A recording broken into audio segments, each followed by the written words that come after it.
Yes, I don't know who I'm for, who I need to talk to, or What's my, up? my daughter is with a family in Farmville, Virginia, and she's been basically missing for the past 2.5 days.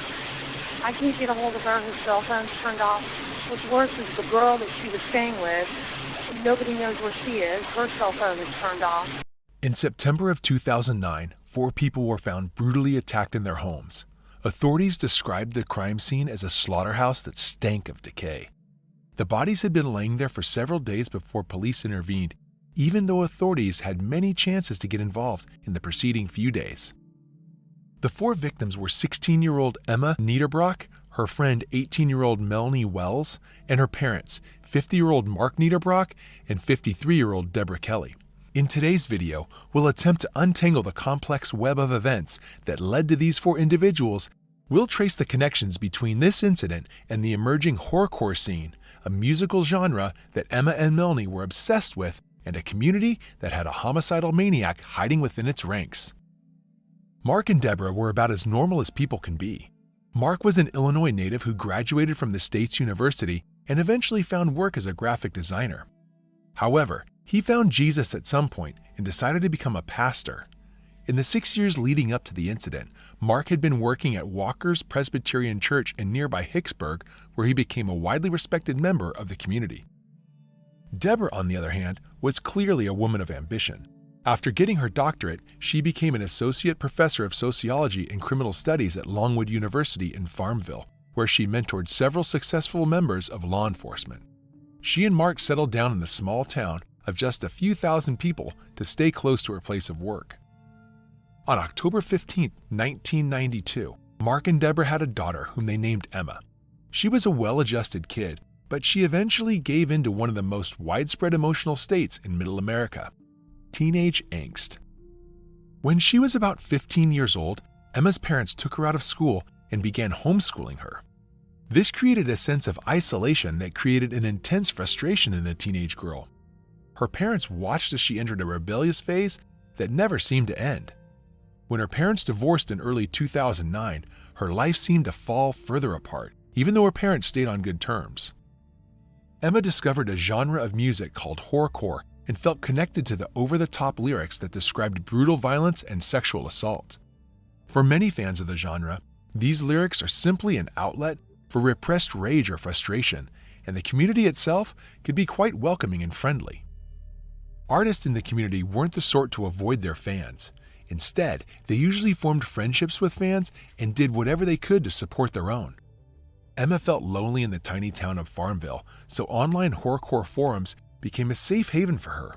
It was in one of these forums that she met Melanie, a slightly older girl that lived in Virginia and felt a connection with Emma.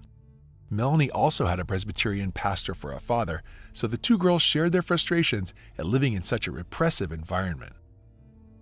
Mine too. Here, now you got 2. No, just wait. Go through the hole. There we go. Ready? Turn around and sit. Oh my God. Another individual she met on these forums was a horrorcore artist who went by Psycho Sam. This was a pseudonym, of course. Psycho Sam was actually a 19-year-old boy named Richard, and he quickly became obsessed with the much younger Emma. Richard Alden Samuel McCroskey III was born on December 26, 1988. He had an older sister named Sarah and lived with his mother and father in Castro Valley, California, although they were born in nearby Hayward. The people he grew up with describe him as a quiet kid and a bit of a pushover. He was frequently bullied at school for his weight and for his red hair, making him an outcast among his peers. It's fair to say that McCroskey liked it that way. He was also a rather weird kid who didn't enjoy most of the things you'd expect.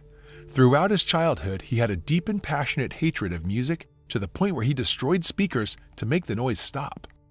However, all of this changed when he was about 11 or 12. During a trip to the dentist, McCroskey's father played his Insane Clown Posse CD, and the kid was immediately mesmerized by the horrorcore band. Later on, he stole his dad's CD to burn a copy of it, and his love of horrorcore began. This affinity for a violent genre of music coincided with McCroskey's performing miserably at school. It might have been the bullying, or perhaps he just didn't know how to fit into the standard educational system. But McCroskey ended up dropping out of 2 high schools before finally giving up. Now, that's not to say that McCroskey was unintelligent. He actually had a knack for graphic design and even had plans to start a company of his own. But the thing is, his introduction to horrorcore eventually derailed all of that. Pretty soon, McCroskey bought himself a cheap microphone and started recording his own music, eventually taking on the moniker of Psycho Sam. His lyrics spoke about his desire to take lives and commit assaults, which horrorcore fans took to be the fantasy roleplay that most other artists take part in. McCroskey released several songs on his MySpace page and got deeply involved in the horrorcore community. He was accepted by other horrorcore artists and showed a real talent for writing, even though these talents were channeled into a pretty destructive outlet. The boy also showed many signs of antisocial behavior. After creating a YouTube channel in 2006, McCroskey began making uploads that ranged from concert recordings to videos of him defiling the graves of dead Marines.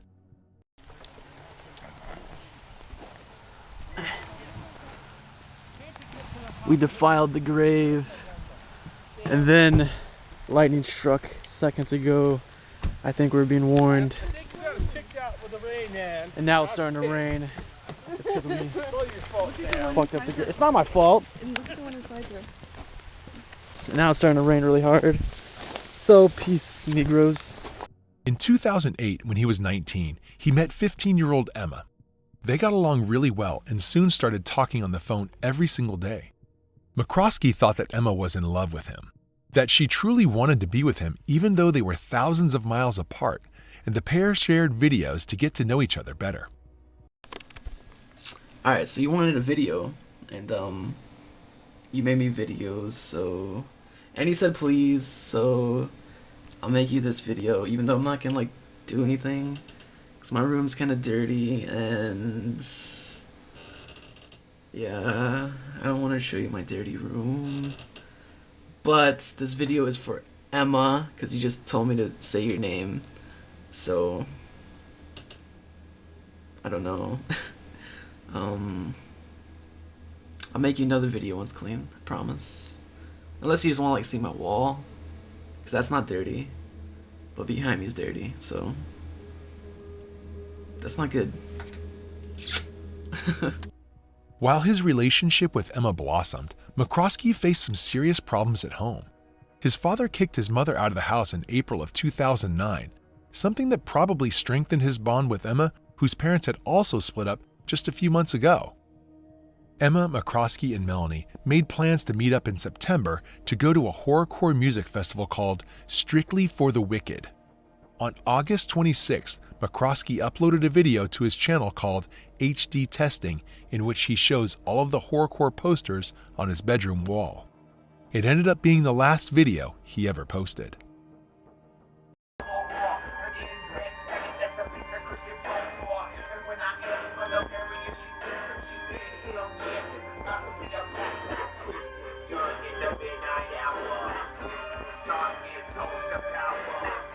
McCroskey arrived in Farmville on September 17th.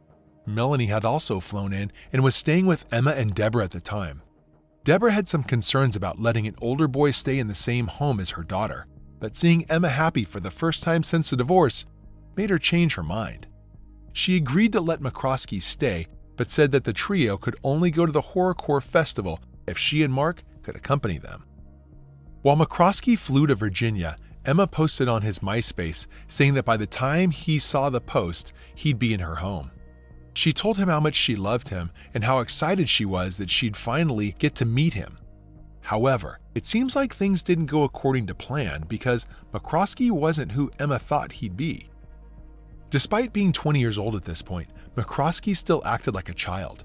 His behavior put Emma off, but since they'd already made plans to go to the festival, she decided to be polite and see it through. The prospect of watching her favorite horrorcore bands was too good to pass up, and even if McCroskey was a disappointment, she'd still be able to have a good time with Melanie.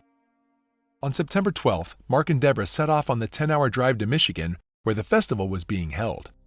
McCroskey must have been excited to spend some time with Emma, who he considered to be his girlfriend, but Emma had other plans. People that knew her say that she'd never called McCroskey her boyfriend, only that they'd been getting close. There's a chance that McCroskey made an assumption about their relationship, and at the festival, he started to see how wrong he was.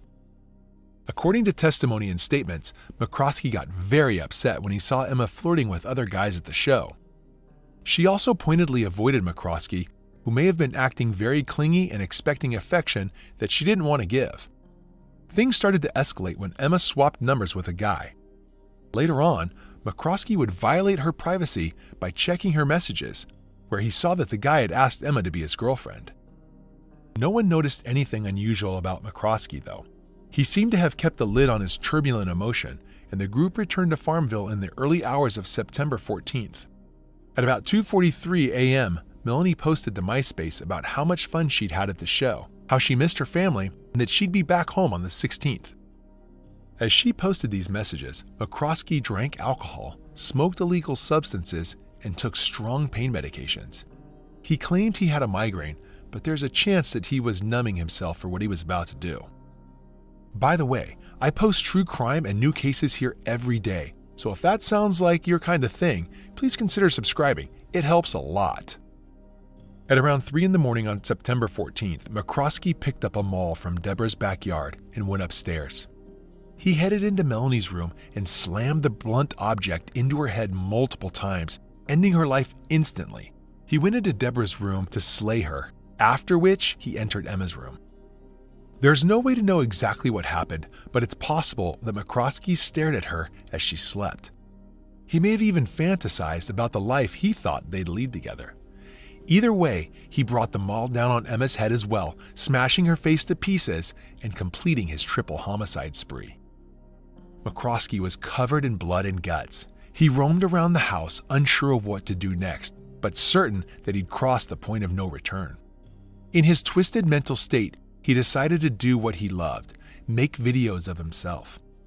In these videos, he talks about how he'd done something terrible, something that everyone would hate him for, but that he couldn't avoid because he'd snapped. At the same time, he expressed how much he hated the world and everyone in it. Alright, so I'm making this video because, or if anybody finds this, I really don't know what I'm trying to say, and just I'm breathtaking at what I've done, and I apologize.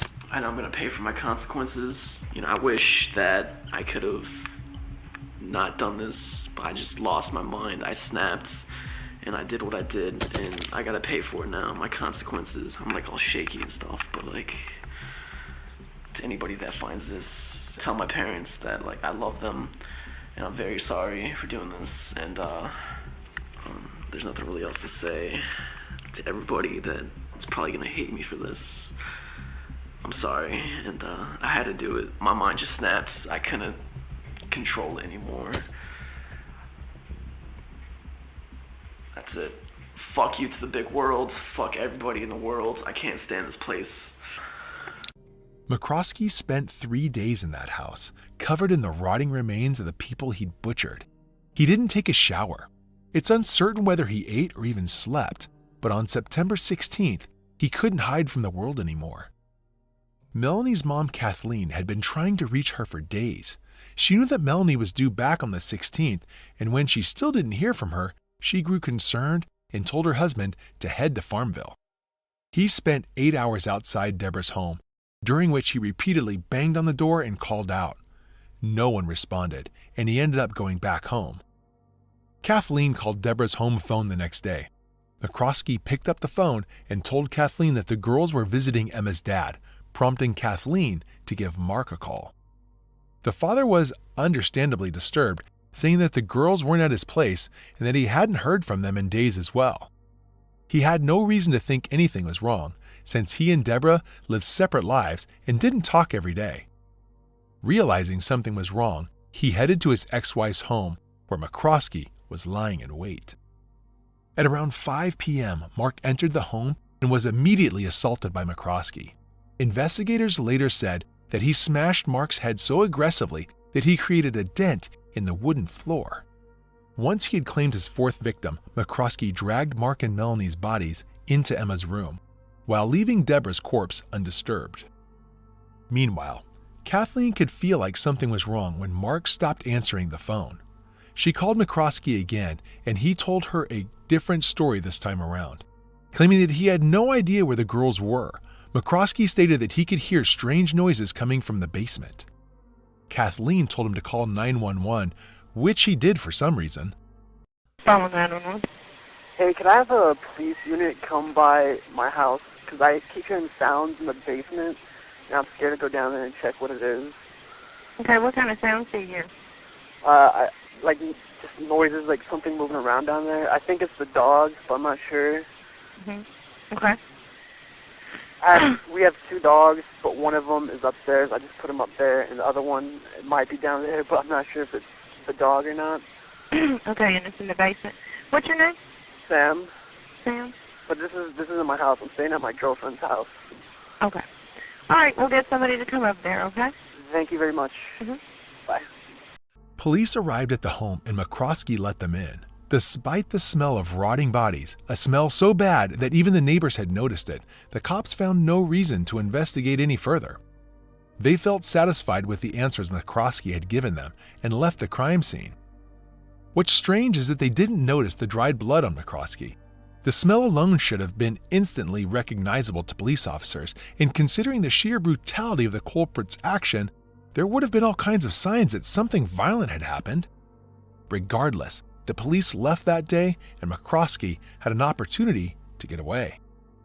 McCroskey found the keys to Mark's car and sped off, thinking that he might have actually gotten away with it. Meanwhile, Kathleen continued calling the police, asking them to do something, anything, about her missing daughter. Police had made a wellness check by this point, so they felt like there was nothing more to do. Even so, the repeated phone calls and the clear signs that Melanie was missing forced them to return to the scene of the crime. McCroskey was long gone by this point. The front door was unlocked and the police entered and finally recognized the unmistakable stench of death. They explored the home and found all 4 bodies, prompting them to launch an investigation into the unspeakable crimes. During this time, McCroskey was trying to head for the airport. However, he wasn't a very experienced driver and ended up crashing the car during the night. He was captured by police, but since he hadn't been identified as a suspect yet, he was charged with driving without a license. Since this was a misdemeanor, McCroskey was free to go provided that he appeared for a court hearing. A tow truck driver came to take the car away and asked McCroskey if he wanted a ride. The culprit asked to be dropped off at a nearby gas station. During the trip, the tow truck driver was struck by just how badly McCroskey stank, later saying that it was the worst odor he'd ever smelled. Eventually, McCroskey arrived at the gas station and was captured on surveillance footage buying various items.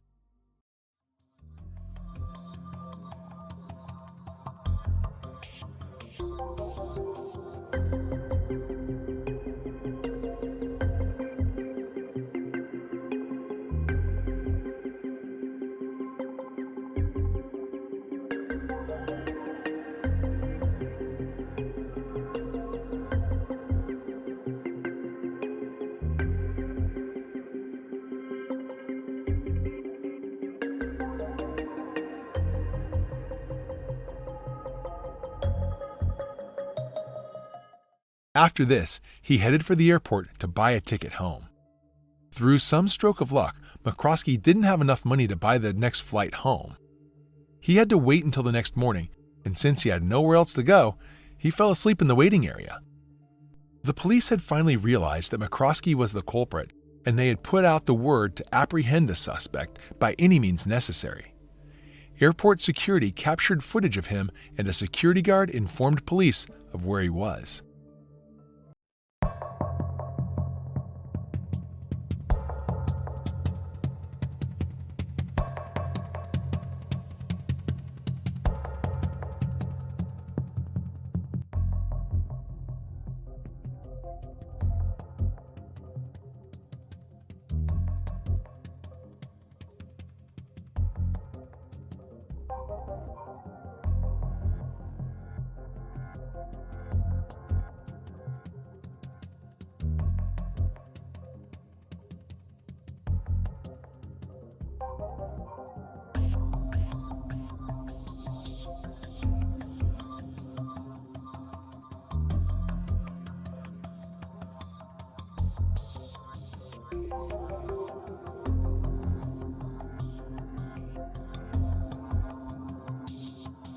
As he was taken into custody, McCroskey made a remark that showed just how little he cared about his actions.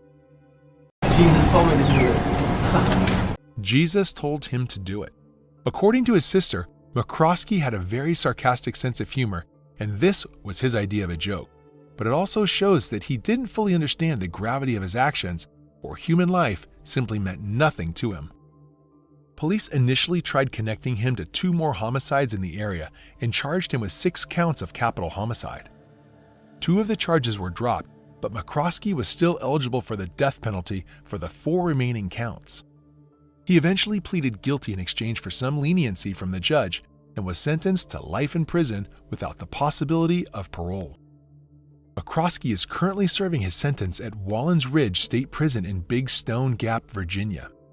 There have been some reports that the prisoners don't like him much and regularly bully him, although these reports haven't been confirmed.